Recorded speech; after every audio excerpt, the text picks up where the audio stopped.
guys, John Faulkner here with Survival Dispatch, and as always, I have my great buddy, Chris Weatherman. What's up, man? So, another day, another rainy day in Florida. Another miserable rainy day. My grass is getting so damn long because I can't get out there and mow it. Yeah, it's been nasty weather here the last couple of weeks. So we're inside, and it's sit down time. Yeah, sit down time. We like to, every now and then, pull out the table, pull up some bar stools, and just sit here and go over a topic. It's kind of what we do when we're driving in a truck somewhere, or traveling somewhere, or in the woods. So what we're gonna do is just pull out a topic and just start going. Yeah, we got a good one today too. So you wanna say it? Yeah, this is the Lone Ranger is a dead ranger. So, we hear all the time, I am prepared. I am going to grab my bag and run to the hills, and it's. I have my rifle set up. Yeah. I have everything, and and it's really almost impossible in an SHTF or a WRL, whatever you want to call it, kind of situation, to survive by yourself. Yeah, absolutely. I mean, you can eke out a living. Yeah. On your own. But that's all you're going to be doing is surviving. You're not going to be living. Yeah.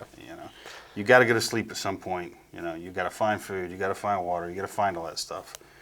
So one guy traveling along, like if you're going from here to there, you can do that alone if you have to. It's not going to be easy, but trying to live post grid down all by yourself, it just ain't going to happen. Yeah, it's going to be difficult, and we'll start with first. Let's go with security first. You got to go to sleep at some point. You have to sleep at some point. Yeah. So therefore, there's already a gap. Yep. In your security plan. Yep.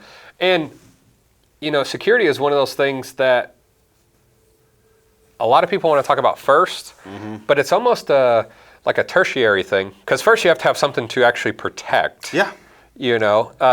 Which means you're doing more work on top of security work. Exactly. Yeah. If you're pulling security, it's like you said, you got something to protect, and if you've got your homestead, and if you're not putting boots on it, around it, you don't own it anymore. So, especially in like a grid down kind of thing, the concept of ownership is going to become fluid. Yep.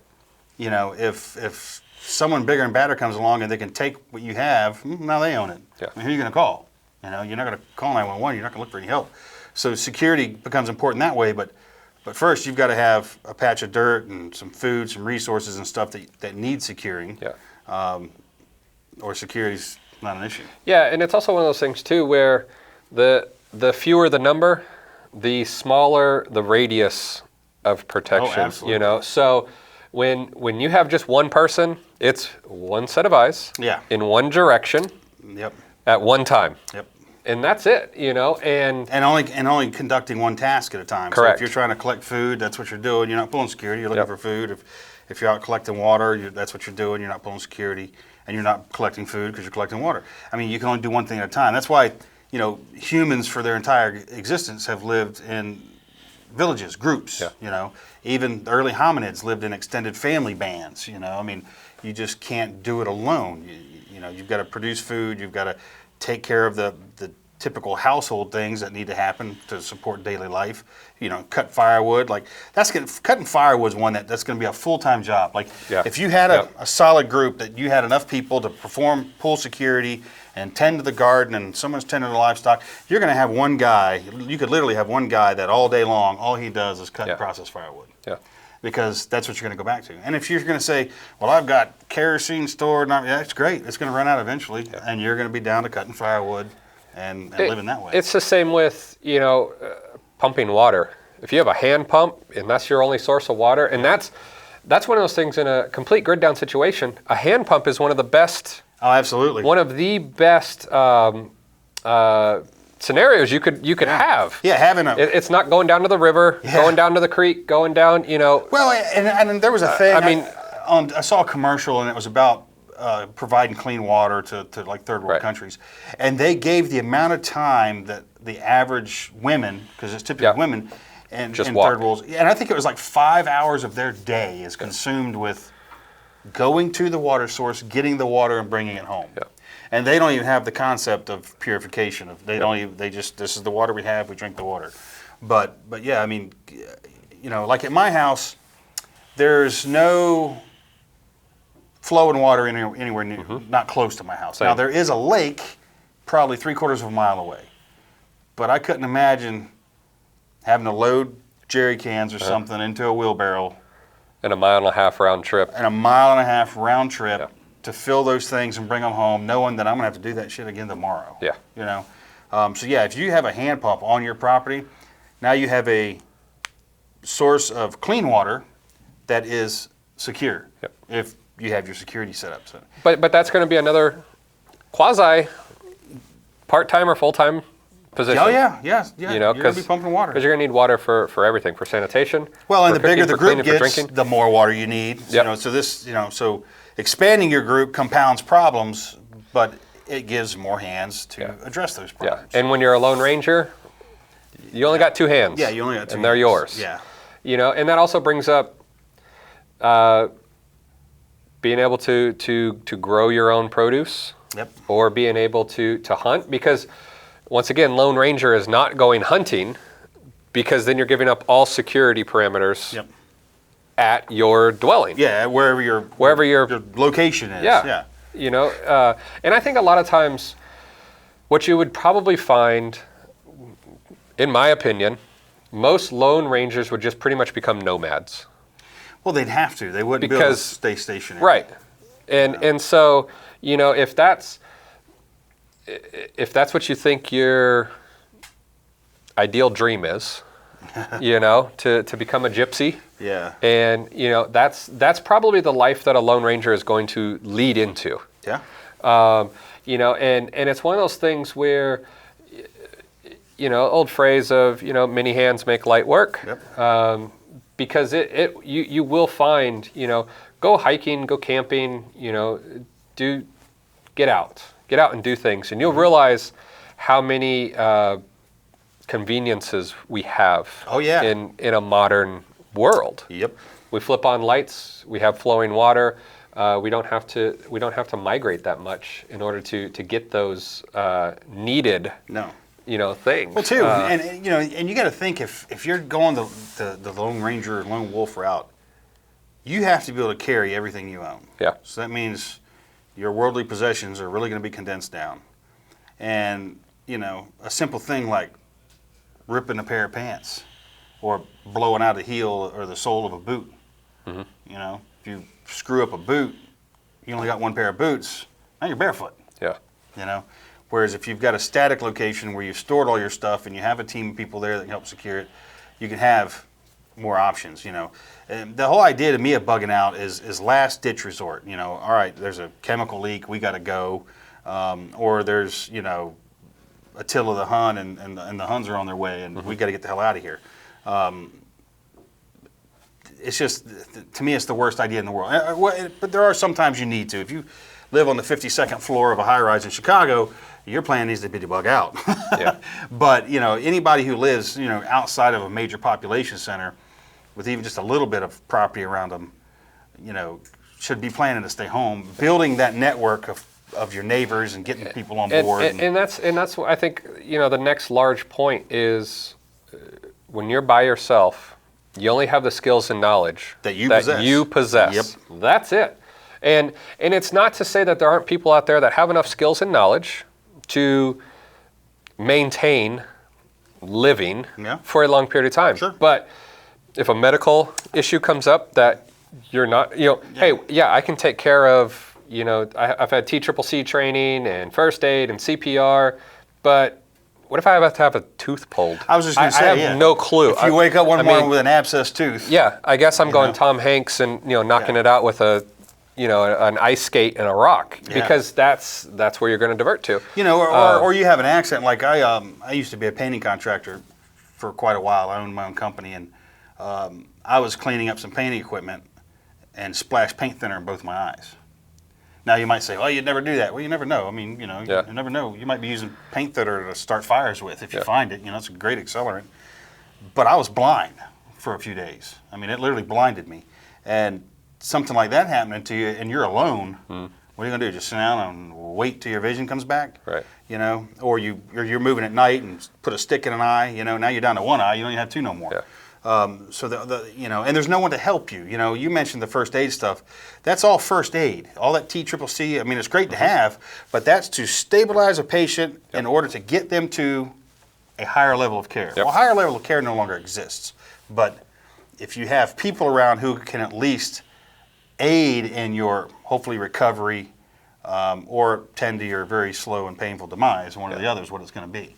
And I think it's going to tend to be more to the slow, painful demise for a lot of people. You know, this fantasy of tourniquets and, you know, Israeli bandages and, you know, patching up gunshot wounds, it's not like in the Westerns. You know, it's not quite that easy. Yeah, I mean, and there are gunshot wounds you'll live through, you know, but any kind of a penetrating abdominal wound, you might as well write it off. You're going to be painful, death, slowly, it's going to suck. So, but having people around who can at least help you is going to make a big difference. Not to mention they'd be there to dig the hole for you. And I think one of the hardest things, Chris and, you know, guys like Alan Kay and stuff that have been on here have experienced being by yourself. It takes a toll. It does take a toll. It can, It takes a mental toll that nothing else can drain you almost faster of, you know, just not having somebody to rely on. The amount of hiking that I've done in moments, you know, in times where I was just by myself, it is mentally draining because you also have to be cautious of what you're doing because you know. Yeah, you got to watch every foot placement, right? Everything Because you know you're by yourself. And it too, it depends. You know, some people are more comfortable in their own head, but you know, we live in a society today where people have constant stimulation. You know, and they cannot function without that kind of constant thing.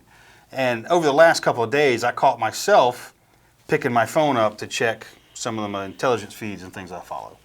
It didn't ding or anything. It's just I picked it up to see what was going on in the world. And I try to avoid that a lot. I try not to get caught up in always needing to look at this damn device. But so many people today are. And when they're left alone with their own thoughts, a lot of people have a hard time with that. They may not like what's in their head, or they may not be comfortable there. And a lot of people, and I've got family members that are in this category, they don't know how to simply be. Like, all right, this is my situation, this is where I'm going to be at, and the only course of action I have at the moment is to sit under this tree and wait for a while. There's a lot of people that simply can't do that. They don't know how, you know, kids growing up in our years, you know, we played by ourselves. We could use our imagination. That's gone today to me, to a lot of kids, because they have a constant digital stimulation. They don't use their imagination. They can watch something, play a video game.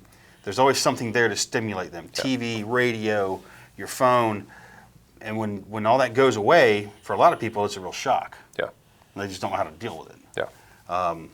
But if you have other members with you, other people in your clan, well, there's external stimulation right there. You can sit down and have a talk. You can talk around the fire at night. You know, if you got two guys staying and watch, they keep each other company. You know, and then there's limits too on how long people can stay and watch, because I hear a lot of people, well, I've got X number of guys in my group, and you know, we can have this many people on watch. And I'm like, well, how long are they going to stay on? 12 hours. Really? You're going to put somebody on a static post for 12 hours? They're going to be ineffective after 4. You know. You know. Worst case scenario, all right, you pull 12-hour shifts. You know, it happens. But guys that are trained to do it can handle that kind of stress.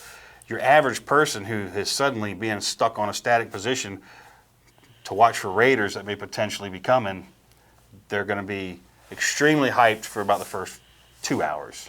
And then they're going to start waning. And studies have been done. They're only good for about 4 hours. You know. And just the thought of sticking somebody in a hole, let's say you build a LPOP or something, and you're going to throw a guy in a hole for 12 hours, he's going to sit there and be effective. It's not going to happen. So. And you know, and we wanted to do this video just to bring up the discussion of it, because it's more fantasy. It's all fantasy. You know, than it is reality. And you know, by nature we are a pack animal. In the day and age that we live in, we are pack animals. We thrive, usually in communities.